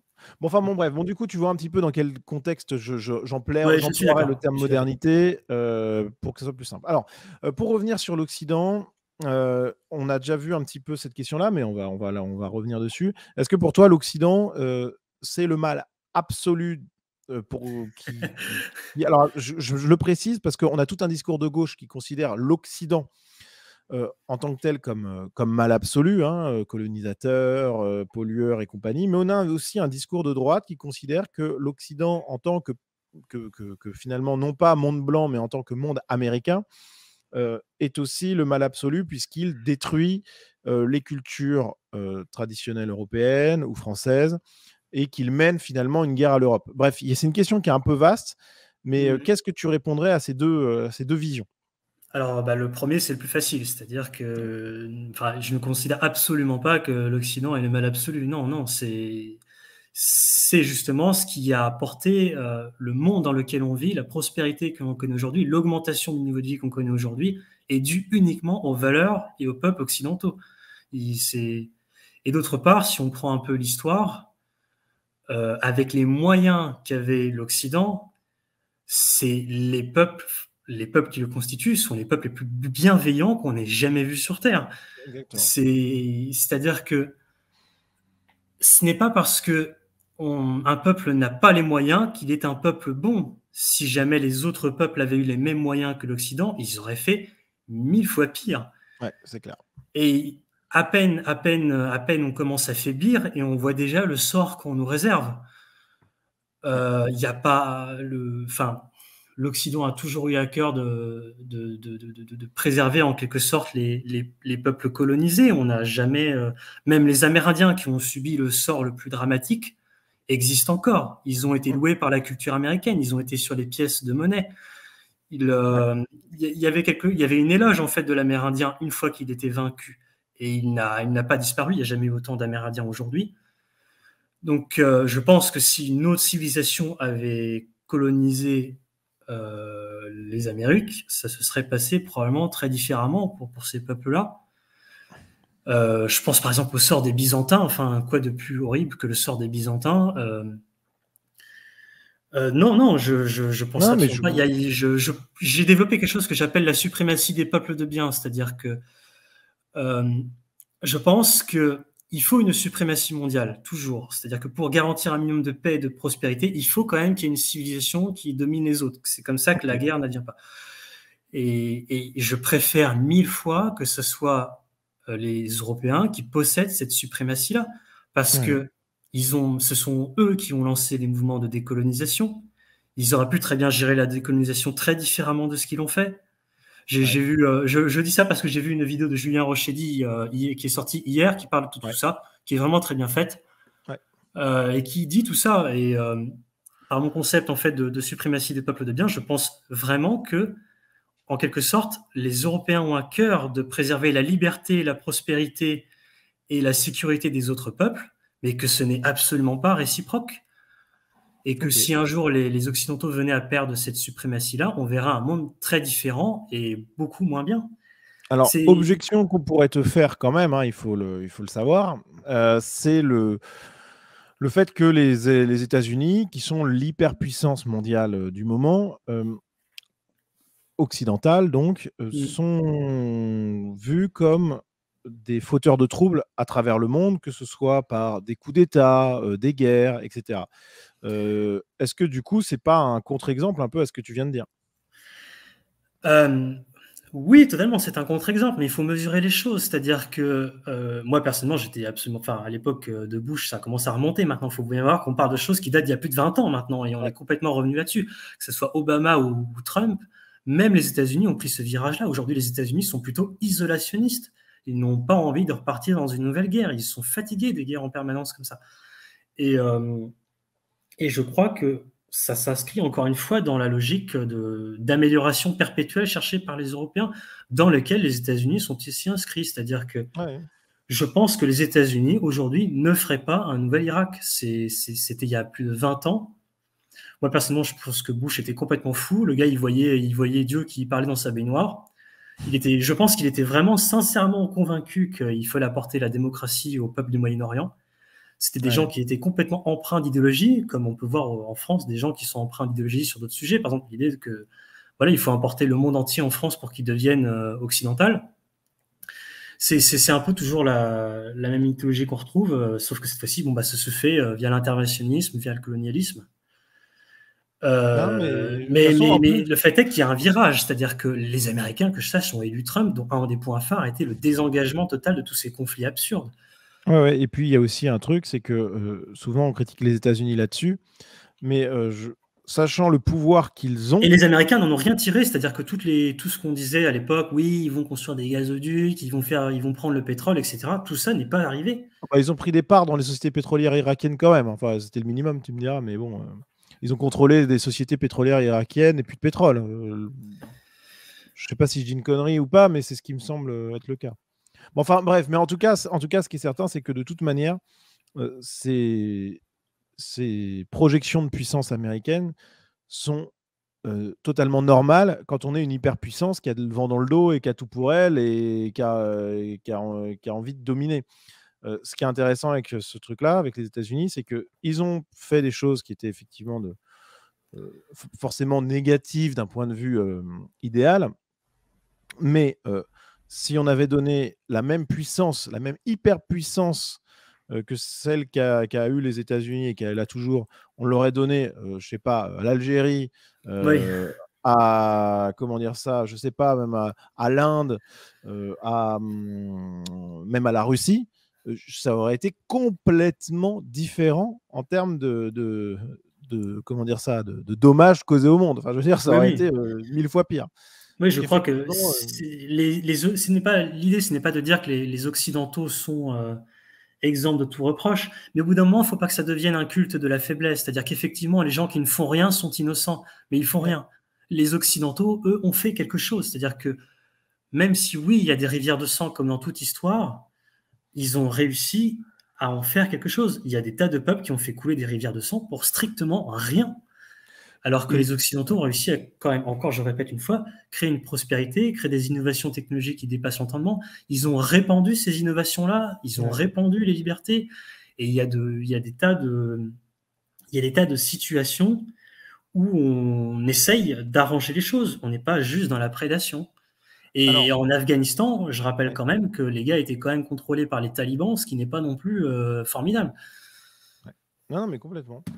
Alors, il y a un sujet qui est un peu concomitant à celui-là, c'est celui quand on parle d'Occident, on parle de décadence. Alors, on a déjà parlé un petit peu sur la question écologique ou autre, mais est-ce que selon toi, cette décadence qui est observable, alors la décadence, pour bien que ce soit compréhensible, c'est toutes les folies à la fois suicidaires, type baisse du nombre d'enfants et compagnie, même si de ton point de vue, ça serait une bonne chose, mais enfin, la baisse qu'on constate, elle est quand même un peu au-delà du raisonnable, à mon humble avis. Surtout qu'elle va s'accentuer dramatiquement. C'est aussi toutes les folies idéologiques, type gauchisme et compagnie. Cette décadence, Peter, est-ce qu'elle est inéluctable? Alors, là, tu me poses une question qui est quand même extrêmement complexe, mais je vais essayer d'y répondre en plusieurs points. Alors, personnellement, je n'utilise jamais, jamais le terme décadence. Je crois que littéralement, le premier mot quand on arrive sur mon compte Twitter, c'est nous ne sommes pas décadents. Oui, c'est vrai. Je refuse cette terminologie-là parce que ça suppose en fait que les Occidentaux auraient perdu leur valeur originelle et que la société s'effondrerait à cause de ça. Alors qu'en fait, c'est pas du tout ce qui se passe. Ce qui se passe, c'est qu'on est justement dans une obésité de valeurs, c'est-à-dire qu'on est tellement plein de moralité, on est tellement à la recherche de l'innocence, on est tellement dans le surplus de valeurs que ça commence à nous bloquer de partout, on commence à accueillir tout le monde sans jamais réussir à poser de limites. Donc, je vois pas mal de discours à droite qui consistent à dire oui, mais regardez, les musulmans, ils ont encore la foi, les musulmans, c'est pas pareil, ils sont pas consuméristes, etc. Pour moi, tout ce discours-là, je le rejette complètement. Je pense que les Européens ont encore les meilleures valeurs morales. Simplement, il y a effectivement un danger, et ce danger, c'est le danger des idéologies. C'est-à-dire que les idéologies sont des entités à part et qui peuvent prendre le contrôle et qui peuvent nous amener à d'énormes dérives. Et là-dessus, je suis totalement d'accord. Il faut trouver des solutions pour rester dans la rationalité, rester dans la matérialité. Et c'est là où justement, je m'inscris plutôt dans le libéralisme, dans cette démarche-là.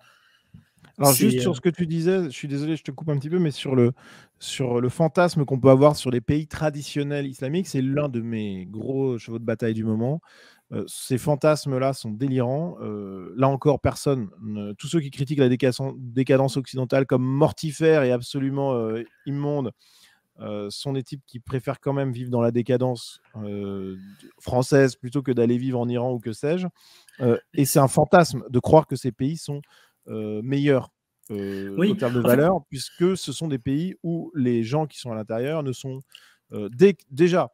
Premièrement, on a des consommations de porno, etc., qui sont démentielles dans ces pays-là. Et deuxièmement, dès que les gens ont accès à l'éducation et commencent à sortir un peu la tête du trou dans leur pays, leur premier objectif, c'est soit de changer leur pays, soit de oui, s'enfuir. Donc, bon, oui, vraiment, voilà. Et puis enfin, bon, bref, on va pas. Moi, j'ai repensé à une émission de France Culture sur des immigrés africains qui étaient arrivés en France. Ça suivait donc un immigré qui travaillait en France, qui avait fait une peine de prison. Et le gars, bon, bah, il expliquait en gros que les femmes africaines, c'était impossible de les avoir sans acheter des bouteilles de champagne et les répandre sur le sol. C'est-à-dire que l'aspect consumériste de l'Afrique eh oui. dépassait, mais même tout ce qu'on pouvait concevoir. C'était même pas imaginable pour nous d'acheter la bouteille de champagne la plus chère. L'aspect jet set Ouais. était complètement surdéveloppé dans ces pays-là. Et d'ailleurs, souvent on dit que les Africains viennent en Europe pour échapper à la misère. Le plus souvent, ce sont des gens qui ont des commerces qui tournent dans leur pays d'origine. Simplement, il y a l'aspect de la cupidité, c'est-à-dire qu'ils veulent se faire valoir dans leur pays d'origine et l'Occident reste la manne principale pour s'enrichir et flamber dans le pays d'origine. Il y Ouais. a tout cet aspect-là. Il y a plein de cultures où les mariages sont complètement démentiels et ruinent les familles. Enfin, l'aspect consumériste, en fait, n'est pas une critique valable pour moi. Non, non, C'est mais s'il y a c'était pour. bien, en fait, en plein cœur de l'abondance, en plein cœur de tout, encore une fois, comme pour tout ce qu'on pourrait faire en termes de décadence, on ne le fait pas. C'est-à-dire qu'à ce moment-là, ce à quoi on pense, c'est il faut réduire les inégalités, il faut faire attention à l'écologie, tout, il faut attention à ne pas trop, en quelque sorte, émietter notre spiritualité, il faut garder notre identité. Toutes ces interrogations-là, on les a encore en plein cœur de l'abondance, alors qu'on pourrait tout simplement les abandonner. Je vois pas, en fait, je connais personne qui soit vraiment dans la décadence. Ah, je ne cherche que la cupidité. Même les gens qui sont milliardaires cherchent à faire le bien. C'est-à-dire que la raison pour laquelle ils sont motivés, ce n'est pas que la cupidité, c'est parce qu'ils se prend un mec comme Bill Gates, je pense qu'il est sincèrement convaincu qu'il essaye de faire le bien. Oui, mais alors, je reprécise, parce que la décadence, c'est quand même un vrai sujet. Je suis obligé de le dire, hein. On Ouais, je va ne suis dire pas que. d'accord là-dessus. Ah si, bah, typiquement, si je te prends un exemple très simple, le gauchisme. C'est-à-dire que le gauchisme qui Oui, oui, attaque mais les je vais fondements répondre. civilisationnels, que ce soit par la théorie du genre et compagnie, bon, je ne suis pas dans la caricature, mais véritablement, on a par exemple une, des associations extrêmement militantes gauchistes, que ce soit LGBT ou pro-migrantes ou que sais-je, qui sont dans les écoles aujourd'hui françaises. Voilà, clairement. Alors, pour la gauche, il y a deux choses. Alors, deux choses. La première, c'est du point de vue des valeurs. C'est-à-dire que concrètement, dans ce que veut la gauche, c'est moins d'inégalités, ils veulent qu'il y ait moins d'agressions sexuelles pour les femmes, ils veulent que il y ait plus de respect pour le droit des animaux, etc. En soi, ce ne sont pas des luttes qu'on pourrait qualifier de décadentes. Je veux dire, il y a plein de combats à gauche qui sont plutôt justifiés. Moi, non, mais l'enfer est pavé de bonnes intentions. Voilà. Donc déjà, on dit il peut y avoir des bonnes intentions. Donc déjà, c'est difficile de lier ça vraiment à la pure décadence. Et deuxièmement, moi, je rebondis encore une fois sur la domination des idéologies, c'est-à-dire que, en fait, la gauche est prisonnière de son antiracisme, c'est-à-dire qu'elle n'arrive pas à concevoir qu'il y ait des inégalités qui puissent être naturelles et qui ne soient pas. Et donc, effectivement, une fois qu'on est enfermé, dans ce système idéologique-là, toutes les dérives sont possibles, c'est-à-dire que ça va absolument tout contaminer. Dès lors où il y a quelque chose, et encore une fois, l'intérêt du libéralisme, liberté d'expression, remise en question, raison, etc. Dès lors où il y a un axiome qui ne peut pas être remis en question, par exemple l'antiracisme, c'est pas juste cet axiome-là qui va poser problème, c'est que tout le reste va être transformé. C'est-à-dire que tout va être mis au service de ce qui ne peut pas être changé. Et c'est exactement ce qu'on voit avec la gauche. Donc moi, c'est beaucoup plus une lutte contre les idéologies qui avaient déjà cours au XXe siècle, que ce soit avec le nazisme ou le communisme. C'est beaucoup plus de ça dont il est question, de remettre les idéologies dans la boîte que d'une véritable lutte contre la décadence. C'est un surplus de bonnes intentions. Je comprends intellectuellement ce que tu dis. Je pense honnêtement que c'est fautif parce que déjà, oui, il y a une décadence qu'on peut observer. C'est clair et net. C'est une décadence des mœurs, une décadence intellectuelle. Typiquement, le niveau qui s'effondre, par exemple. Ça, c'est une décadence observable. Alors toi, tu ne vas pas forcément l'appeler comme ça, mais bon, moi, je l'appelle comme ça. Mais ce qui est la bonne nouvelle là-dedans, tous ceux qui nous écoutent, c'est que cette décadence, on peut la redresser, on peut lutter contre elle et on peut la battre sans abandonner pour autant le principe même de modernité. Et c'est d'ailleurs essentiel parce que si on considère que avec la modernité vient nécessairement la décadence et que les deux sont liés, ça veut dire que la seule manière de lutter contre la décadence, c'est d'en finir avec la modernité, au sens où je l'entends. Et donc, c'est-à-dire, c'est c'est Kaczynski, hein, en gros, on en finit avec la technique. On prend des masses, on tape sur les ordinateurs, sur les centrales nucléaires, les voitures, et puis on revient à un temps où on était plus heureux, ce temps d'avant, ce qui est un fantasme absolu.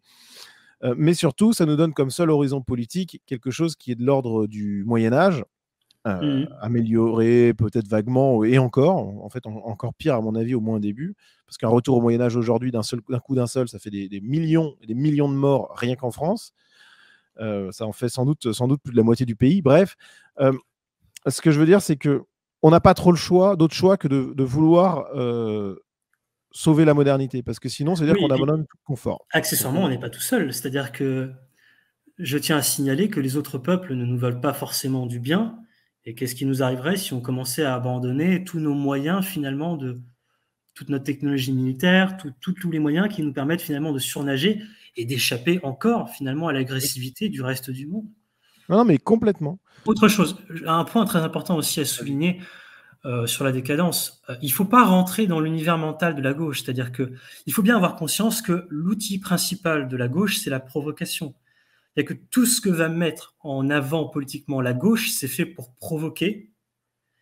Et dès lors où on décide d'être juste dans la réaction et de décider finalement que ce que propose la gauche dans l'espace médiatique, c'est la civilisation occidentale, c'est les peuples européens, et qu'on commence à y répondre par une détestation des peuples européens, et qu'on commence par dire ils sont décadents, etc., pour moi, c'est une erreur fondamentale. Il y a des tas de choses belles. Comment dire, il faut vraiment décider de voir ce qui est laid pour dire que les Occidentaux sont décadents. Il y a des tas de films superbes qui continuent de sortir, il y a des tas d'œuvres qui continuent d'être créées. Seulement, oui, ce n'est pas mis en avant dans dans les médias par le prisme de gauche. Et je crois qu'il ne faut pas que la droite, pardon, tombe dans le piège cynique de la gauche. Ok. Non, Il mais faut ça, avoir. ça s'entend, ça s'entend. Je te trouve quand même très optimiste, mais d'un côté, c'est bien. Je pense que ça fait du bien d'entendre ça. Ça fait... Non, mais personnellement, je suis identitaire. Enfin, comment expliquer ça? Moi, j'étais de gauche avant. J'étais de gauche quand j'étais beaucoup plus jeune. Enfin, plus jeune, disons. Ouais, comme tout le monde, quoi. Ou Et presque. je suis passé par pas mal d'œuvres, donc évidemment 1984 et surtout l'archipel du Goulag. Et je me suis rendu compte à quel point l'idéologie pouvait distordre la réalité des choses. Et ce qui m'a rapproché du point de vue identitaire, c'est simplement un amour simple des Européens. Donc, j'ai pas commencé à dire qu'ils sont décadents. Moi, justement, je suis identitaire parce que je cherche à lutter contre les idéologies. Et le point principal, c'est un amour simple pour les siens, c'est d'essayer de privilégier ce qui est réel et tangible. Ok. Et, Non, mais je comprends. et on peut toujours trouver du bon, je suis désolé, mais même chez le grand Satan américain, il y a des très bons films qui sortent. Si Ouais, on ouais, prend bien sûr. Interstellar, moi j'ai trouvé que c'était un excellent film. Il n'y a pas beaucoup de pays qui sont capables de sortir un film comme ça. Non, mais Alors évidemment, peut-être je que suis c'est d'accord trop avec grand toi. public, etc.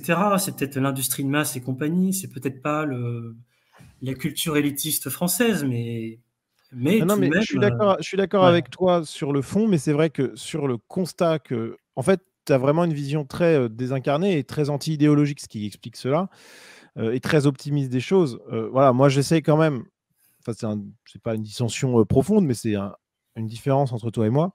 C'est que j'estime vraiment qu'il y a un énorme problème civilisationnel en ce moment, qui est en partie lié à la modernité, mais pas que, qui est justement le fait du gauchisme, et que de la même manière que les Européens sont en train de prendre conscience qu'il y a un problème écologique et qu'il y a un problème d'excès dans leur Mhm. consommation, et ben de la même manière, je suis certain qu'on a toutes les armes en nous pour prendre Voilà, là je conscience suis qu'il y a un d'accord. Exprimé excès comme ça, je suis d'accord. idéologique, qu'il y a une décadence absurde et que pour ça, il y a un seul moyen de gérer cette situation, c'est d'en finir avec le gauchisme. Et ça, je pense que les Européens l'ont en eux. Maintenant, Ouais, là je je suis pense qu'il y d'accord. a vraiment une grosse décadence aujourd'hui et il faut lutter contre elle et de manière rapide parce que Mais ça urge quand même. moi, enfin, encore une fois, au risque de me répéter, je pense que c'est une erreur de voir ça comme de la décadence. C'est-à-dire que oui, il y a le gauchisme. Pour moi, c'est le. Enfin, bon, après, bon, ça va être une guerre de chapelle. Je pense que c'est peut-être Non, pas mais très en plus intéressant, c'est une mais question peut-être de vocabulaire, en fait. euh, Voilà. Mais je pense que ta position est claire. Moi, j'ai précisé la mienne pour qu'on voit bien qu'en fait, globalement, on disait la même chose, mais par même si on exemple, avait... si on prend un exemple simple, Vas-y. on, aux États-Unis, si on prend les scores SAT Ouais. Donc et qu'on le les bac, le décompose, bac américain.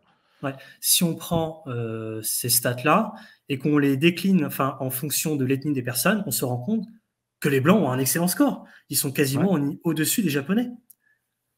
Alors qu'ils sont Ouais. censés être dans le temple de la décadence, etc. Alors qu'en fait, ils s'en sortent relativement bien. Ce Ouais. qui Ouais. tire l'école vers le bas, en fait, c'est tout simplement le fait qu'il y ait beaucoup trop d'élèves qui n'aient pas le niveau et qui soient issus de l'immigration. C'est, Non, je non, mais pense je que comprends. même avec le pire prisme gauchisme à l'école, on n'obtiendrait pas les résultats qu'on a sans immigration. Enfin, c'est. Oui, non, mais il y a ça aussi, bien sûr, bien sûr.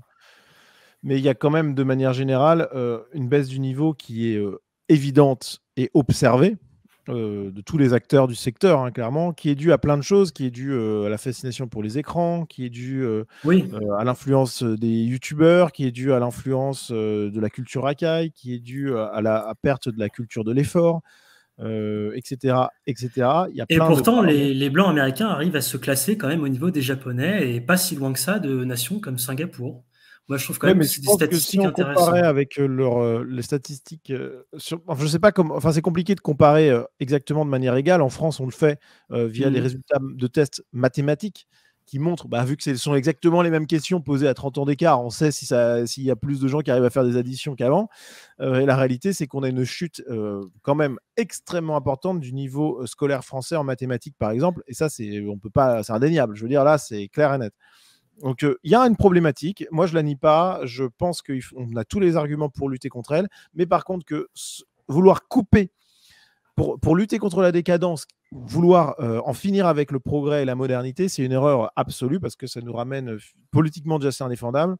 Et même concrètement, personne n'est d'accord avec ça au fond. Voilà, quand on lui donne vraiment le choix. Donc, si on n'est pas d'accord avec ses propres idées, c'est qu'il y a un problème. D'ailleurs, pour finir un petit peu sur cette chose-là, et je pense que ça sera la dernière partie qu'on verra, il y avait quelque chose d'autre qu'on voulait voir, mais peut-être qu'on fera ça à une autre émission, parce que sinon ça va être interminable. Tu es quand même clairement dans une droite qui accepte le progrès, qui le revendique, alors qu'on a toute une posture de droite, on l'a vu un petit peu là dernièrement, dans les dernières minutes, qui, par principe, est plutôt réactionnaire. Voilà, c'est la droite du c'était mieux avant, c'est la droite du la France n'était grande que sous la monarchie, il faut retourner à la monarchie. Ça, c'est quelque chose qui est quand même une posture de droite extrêmement répandue. Le progrès est mauvais. Toi, j'imagine que ton avis est quand même différent. Oui, ça rejoint un peu tout ce qu'on a dit avant. Alors, est-ce qu'on parle du progrès technique ou progrès sociétal déjà? C'est deux choses. Moi, personnellement, Défini. je vois deux sortes de progressisme. C'est-à-dire que c'est ce que j'avais. Je crois que c'était mon tout premier article d'ailleurs où j'avais défini ça. C'était justement sur le livre L'archipel du Goulag, où j'expliquais que finalement il y avait deux visions du progrès possible, de progressisme possible. Il y avait une vision du progrès qui pouvait être effectivement de dire voilà, il y a des problèmes sociétaux et il faut changer les consciences, il faut changer les gens, il faut créer en quelque sorte un homme nouveau pour que les inégalités disparaissent et que tous les problèmes qu'il y avait avant s'évanouissent. Donc ça peut être une première vision du progrès, mais il y a aussi une deuxième vision du progrès qui est que les progrès sociétaux se font d'eux-mêmes à la suite de changements technologiques. C'est-à-dire que dès lors, par exemple, où on a développé l'électroménager, etc., ça devient beaucoup plus facile pour les femmes de faire des études. Dès lors où aussi la mortalité en couche diminue, ça devient beaucoup plus facile d'investir dans les populations féminines. C'est-à-dire qu'à l'époque, c'était quand même assez difficile d'investir autant de ressources chez les hommes que chez les femmes, dans la mesure où beaucoup de femmes mouraient en couche. Donc effectivement, elles étaient quelque sorte limitées à leur fonction procréatrice. Alors que maintenant, grâce au progrès, c'est toute une dimension des droits des femmes qui s'est développée, mais qui n'aurait jamais été possible sans l'Occident, sans le développement technique, sans la libération de temps pour les tâches ménagères, sans les progrès médicaux qui permettent aux accouchements de mieux se passer, Exactement. etc. Quoi. Pour moi, le verre est dans le fruit pour le premier progrès. C'est-à-dire, dès lors où on commence à voir le peuple comme une variable d'ajustement au service de l'idéologie, toutes les dérives sont possibles. C'est-à-dire que pour moi, le peuple est vraiment une valeur fondamentale parce que c'est ce qui permet de ne pas partir dans le décor. Et c'est pour ça aussi que je défends un peu toutes ces idées d'identité biologique. Concrètement, ça veut dire quoi, concrètement, ce que tu viens de dire? Parce que j'ai du mal à saisir. Cela veut dire que dès lors où on considère que le peuple est une variable d'ajustement, on tombe dans ce qu'on appelle un solipsisme, c'est-à-dire que la réalité peut être absolument tout ce que je veux, il n'y a plus rien qui l'ancre, enfin il n'y a plus rien qui nous ancre à la réalité. Comment expliquer ça? Ça veut dire qu'en gros, ça voudrait dire, pour bien comprendre, ça voudrait dire que par exemple, pour continuer sur l'exemple du féminisme, ceux qui se disent antiféministes en disant le peuple va s'ajuster à notre idéologie antiféministe, par exemple, ne comprennent pas que le réel, c'est-à-dire le progrès technique, a de facto obligé au féminisme, c'est ça? Eh ben, moi je pense qu'il y a deux féminismes, il y a un féminisme de gauche et il y a un féminisme de droite. Oui. Celui que je viens de décrire, il y a un féminisme de droite qui se repose effectivement sur tous les progrès techniques qui permettent de donner aux femmes des tas de droits qui font aujourd'hui qu'elles sont quasiment l'équivalent des hommes. Et il y a un féminisme de gauche qui considère qu'il faut transformer le peuple, transformer les individus, que la politique sert à transformer les gens jusqu'au point où les inégalités auront complètement disparu. Et c'est deux approches qui sont radicalement différentes. Moi, ce que je combats de toutes mes forces, c'est l'idée que le peuple serait une matière première transformable pour l'idéologie. Ça, c'est ce que je combats le plus, et on le retrouve complètement dans le progressisme de gauche. Ça montre une grosse différence entre la droite et la gauche, que je partage totalement ton avis. C'est-à-dire que la droite est plutôt réaliste, théoriquement, enfin en tout cas la droite idéale, tandis que la gauche est très utopiste, et effectivement, elle veut changer le monde, alors que la droite accepte la réalité et le tragique du monde. Elle se contente pas d'être utopiste. Alors après, on pourrait discuter de ce sujet pendant des heures, parce que c'est vraiment un sujet qui me passionne, mais elle est vraiment dans l'idée que l'humain est une pâte à modeler, qu'on peut en faire n'importe quoi, et que ça rejoint un peu l'idée de remplacisme, en fait. C'est pas simplement un remplacisme, c'est un peu en quelque sorte un transformisme, c'est-à-dire qu'on considère que l'humain, on retrouve ça un peu à droite, c'est-à-dire que quand on parle de fabrique des Français, c'est déjà inquiétant. On considère que les Français sont un produit manufacturé, quoi, qu'on va réussir à, avec une formule magique, transformer de la matière comme ça en français, quoi. Mais à gauche, c'est omniprésent, cette vision-là. C'est vraiment l'idée qu'il suffit de parler, il suffit de changer l'idée qu'on a de l'homme pour que l'homme change réellement, et qu'il suffit en fait d'ouvrir des goulags, etc. Enfin, à partir de là, toutes les dérives, euh, toutes les dérives sont possibles. Moi, c'est vraiment le point fondamental de tout mon discours. Et donc, pour conclure sur la droite, selon toi, le progrès doit être non pas un concept que doit s'approprier la droite, mais plutôt une réalité qu'elle doit prendre en compte, c'est ça? Non, je pense que la droite doit porter le progrès. Je pense que la Ok. droite doit être progressiste, mais Ok. pas selon les critères de la gauche. Je pense qu'il faut continuer de mener le combat sur le progrès technique.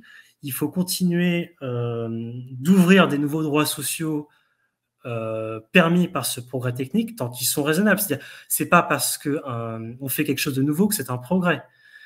Mais mais je pense que, bah, par exemple, on parle de procréation artificielle. Aujourd'hui, ça permet quand même à beaucoup de couples qui ne peuvent pas avoir d'enfants d'en avoir quand même.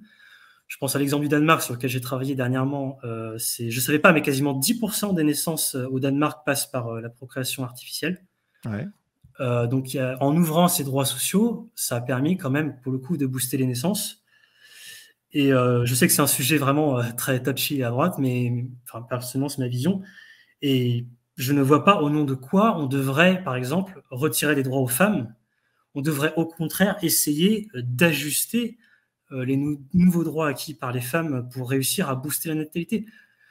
Je digresse un peu, mais tout à l'heure on avait dit que j'étais Non. pour. Tu as dit que j'étais pour la baisse de la natalité. Je suis pas du tout. Je suis un nataliste. Je m'embrouille un petit peu. Je suis un nataliste, c'est-à-dire que je considère qu'on devrait faire le maximum pour booster les naissances. Parce que même si on fait ça, la population va diminuer en fait. Oui, c'est Les clair. taux de fécondité sont tellement bas qu'il faut le faire. Il faut contrôler la baisse. Et dans ce cadre-là, pour donner un exemple un peu de progressisme de droite, je pense qu'il faudrait euh, vraiment centrer la natalité sur les couples actifs, réussir à ajuster la vie de femmes actives avec l'enfantement, ce que font les pays nordiques et Ouais. qui semble donner des résultats, puisque le Danemark a une natalité qui est très bonne pour les Oui, donc, autochtones. concrètement, ça veut dire mettre des crèches dans les entreprises, faciliter au Voilà, c'est maximum. ça. Ouais. C'est mettre des crèches dans les entreprises, c'est permettre des formations aux femmes qui ont fait 2, 3 enfants et qui ont été femmes au foyer, de la réinsertion professionnelle après avoir Ah ouais. des choses qui sont pourtant simples, qui n'ont jamais été proposées à mon sens.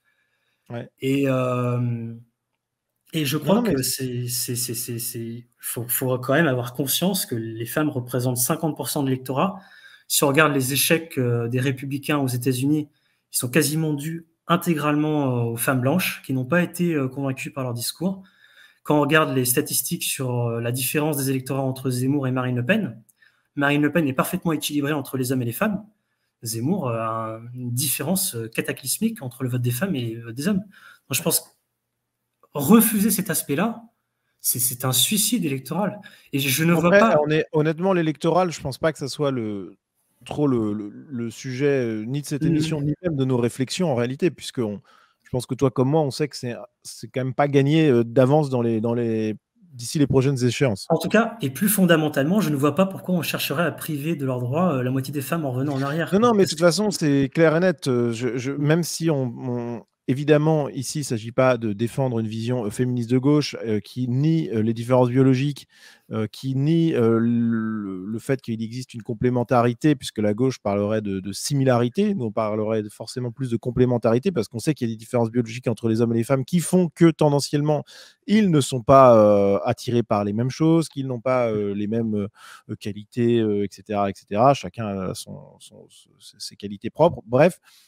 Mais par contre, c'est vrai que tenir un discours radicalement antiféministe, pardon, à une époque où le progrès technique a fait que la femme est dans le travail quasiment l'égal de l'homme, même s'il y a toujours des différences importantes, évidemment, qui sont liées à la biologie d'ailleurs, bref. Mais c'est vrai que ça n'a pas de sens. Vraiment, ça n'a pas de sens. Ou alors, D'autant dans ce que cas-là, on tient un c'est un discours. retour impossible en arrière. C'est-à-dire que, par exemple, si on prend le Japon, qui a aussi essayé de mener en place une politique de natalité, mais qui a quand même un logiciel très réactionnaire. Ça n'a pas fonctionné. C'est-à-dire que les femmes refusent d'aller dans la structure du mariage d'antan et elles ont tendance à le fuir. Ouais. Il y a, il y a- pour moi, il n'y a pas de. Une fois que c'est là, quoi. Moralement et même pragmatiquement, c'est indéfendable. Non, mais je suis d'accord. Et ça, c'est quelque chose qui doit nous interroger tous. Parce qu'effectivement, il y a plein d'aspects du monde moderne, de cette modernité, qui peuvent nous hérisser le poil, qui peuvent nous énerver et nous faire même nous dire, bah, civilisationnellement, cette avancée-là est un énorme problème. Et c'est vrai qu'il y a certains aspects de tout ça qui peuvent le faire. Oui, puis il faut Mais pas. malheureusement, on ne peut pas faire trop autrement. Alors, c'est un discours qui est assez défaitiste et qui me gêne un petit peu moi-même, parce que j'ai envie de me dire, on peut tout redresser, et on peut redresser beaucoup de choses grâce à notre logiciel de droite et grâce à la sortie de cet âge d'adolescence excessive des Européens. Mais il y a quand même des choses qui effectivement sont là, et une fois que le progrès technique a changé le monde, bah, pragmatiquement, c'est vrai qu'on ne peut pas revenir en arrière. C'est peut-être Oui, grave, mais il faut trouver des solutions alternatives. il y a deux points, hein. C'est-à-dire que le premier, c'est le monde avance, on n'est pas tout seul. Je réinsiste là-dessus. Le monde ne nous veut pas forcément du bien. J'avais partagé sur Telegram il n'y a pas longtemps une intervention qui décrivait un petit peu le Davos, ce qui s'était passé lors du forum de Davos de 1997. Alors, je ne sais pas si je dois revenir sur cette intervention-là, mais ça va peut-être être un peu long. Mais en gros, il faisait des tables rondes et il était clair que les seuls bisounours, c'était les Européens. Les autres peuples ne nous veulent pas du bien. S'ils peuvent prendre le dessus sur nous et nous écraser, ils le feront, et pas simplement économiquement. Et il faut absolument qu'on garde la tête haute, et on a besoin de l'industrie, on a besoin d'être au top, on a besoin d'avoir des armes performantes. Il suffit de voir ce qui se passe en Ukraine. Si Ouais. jamais les Ukrainiens n'avaient pas bénéficié de la technologie américaine ou européenne, s'ils n'avaient pas eu nos avancées, ils se seraient probablement fait absolument démolir. Ouais. Et ce qui serait arrivé aux Ukrainiens, ça se serait probablement passé ensuite en Pologne, etc. Je doute que les Russes se seraient arrêtés en Ukraine, personnellement. Bon, après, on peut pas forcément le Alors, savoir, mais dans tous les cas, ça nous met à la merci de cette éventualité-là. ah Et ouais, c'est je une suis chose d'accord. qui ne me plaît pas du tout. Je suis Euh, d'accord. il faut vraiment abandonner l'éloge de la faiblesse, il faut vouloir être les plus forts possibles. Et Ouais. le progrès technique, ainsi que les progrès sociétaux qui s'accompagnent de ce progrès technique, sont la seule voie possible. Le problème, en fait, c'est que la gauche transforme tout en merde. C'est-à-dire que ce soit l'écologie ou le féminisme, elle a réussi à rendre ces deux causes absolument détestables. Elle a même réussi à rendre détestable la cause de la souffrance des animaux. Alors que Ouais, si on c'est vrai. prend des gens comme Brigitte Bardot, enfin, on peut pas dire que c'est plutôt une cause noble. Si on prend par exemple même la cause des inégalités avec comment dire, la condition ouvrière, bon, même ces choses-là, elle a réussi à rendre ça épouvantable. Mais ça ne veut pas dire qu'à la base, ces causes sont injustes. Ouais. Non, non, mais je suis d'accord. Non, mais c'est vrai que c'est intéressant. Mais alors, par contre, il y a quand même un détail à régler avant tout ça, qui est pas mince, qui est lui aussi entièrement dû au gauchisme. Ça s'appelle la substitution démographique, ça s'appelle le remplacement Ouais. démographique. Et ça, pour le coup, parce que dans un monde idéal, je pense qu'il y a beaucoup de gens qui seraient peut-être pas forcément d'accord avec tout ce que tu as dit ou tout ce que j'ai dit, mais qui se posent des questions. J'espère, en tout cas, c'est le but de cette émission, que ce soit sur la question économique, que ce soit sur la question du progrès. Le but, c'est de questionner nos postures, nos nos grands discours sur les méfaits de telle ou telle chose, sur les bienfaits de telle ou telle chose, plutôt que ces grands discours qu'on n'a jamais vraiment interrogés, bah, pensons contre nous-mêmes et réfléchissons. Reste que tout ce que tu as dit, à mon avis, est entendable par beaucoup, mais avec quand même un, un élément qui est que tant qu'on est à ce niveau d'extra-européen en Europe et en France en particulier d'ailleurs, ça va être compliqué à faire. Donc j'imagine que tu es conscient de ça et que de toute manière, Oui. il y a une étape un peu essentielle avant ça, Mais soit en fait, remigration, soit sécession, quoi. oui, alors là, c'est une vaste question, effectivement. Enfin bon, on ne peut pas Non, mais faire c'est plus non, mais engagé que moi. pour bien faire comprendre, pour finir, tu vois, que voilà, ce que tu dis là, c'est dans un monde. Enfin, il y a une Oui, condition quand même. oui, comment dire? Tout ce que j'ai dit là, que ça soit sur le libéralisme, sur les idéologies là, moi je me pose surtout comme base le fait de quasiment l'interdiction du changement de peuple. C'est-à-dire, je considère qu'il n'y a pas plus grande catastrophe que le changement de peuple et que le peuple est le socle sur lequel tout doit reposer, même au niveau de la démocratie, c'est-à-dire on fait voter les gens, mais quel est le sens encore de cette chose-là quand un parti politique peut distribuer 2 millions de cartes d'identité comme il veut, quoi. Ouais. C'est Et dans tous les domaines, le changement de peuple est en train de remettre en question finalement tout cet ancrage dans le réel, tout ce qu'on avait réussi à construire avec la logique libérale. Pour moi, les libéraux sont les dindons de la farce. Ils se rendent pas compte que tout ce qu'ils ont, euh, tout ce qu'ils ont construit est en train d'être détruit par la gauche. Et vu qu'ils refusent en fait de transposer leur logiciel qu'ils appliquent aux individus, au peuple, ils Exactement. sont dans le communisme des peuples. Et ils se font complètement avoir. C'est-à-dire que là, c'est incroyable de voir des libéraux être pour tout ce que proposent les woke, quoi. C'est Mais non, complètement dingue. alors, c'est là le gros problème aussi du libéralisme BA et de gauche, en réalité, enfin, aveuglé par le gauchisme, c'est l'incapacité à voir la question biologique quand même, hein, et la Oui, question des populations. Parce que si tu prenais ça en compte, ça résoudrait tout, mais sauf qu'ils ne le font pas. Ça, c'est un énorme aveuglement du libéralisme. oui, Et parce que c'est une d'ailleurs, idéologie aussi. non, mais qui est contenu, et c'est une grosse limite qu'on peut donner au libéralisme, qui est contenu dans son axiome de principe, qui est que l'individu est l'unité de mesure de base. Oui, En alors c'est vrai. réalité, c'est fautif. C'est vrai, tout ce que tu dis est vrai, mais il y a un bémol tout de même, c'est-à-dire que l'individu a des droits et l'individu a le droit à la liberté d'association. Il peut s'associer à qui il veut. L'individu a le droit d'avoir un héritage et de le conserver, de le transmettre à qui il veut.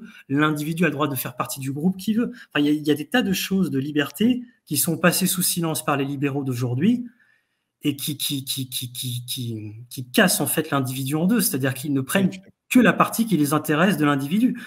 Moi, je pense que le libéralisme identitaire est possible parce que je ne vois pas comment on pourrait refuser au groupe ce qu'on accepte pour les individus, puisque l'individu exprime certains de ses droits à travers le groupe.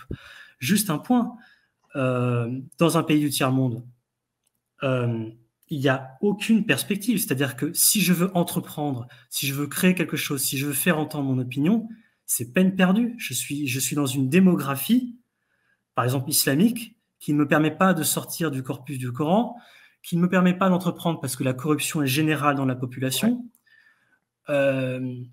C'est-à-dire que normalement, dans le libéralisme, j'ai le droit de choisir avec qui je vais travailler. Quand je crée une entreprise, Ouais. j'ai le droit de choisir mes employés et j'ai le droit de choisir à qui je vais donner mon héritage. Il n'y a pas Ouais. de...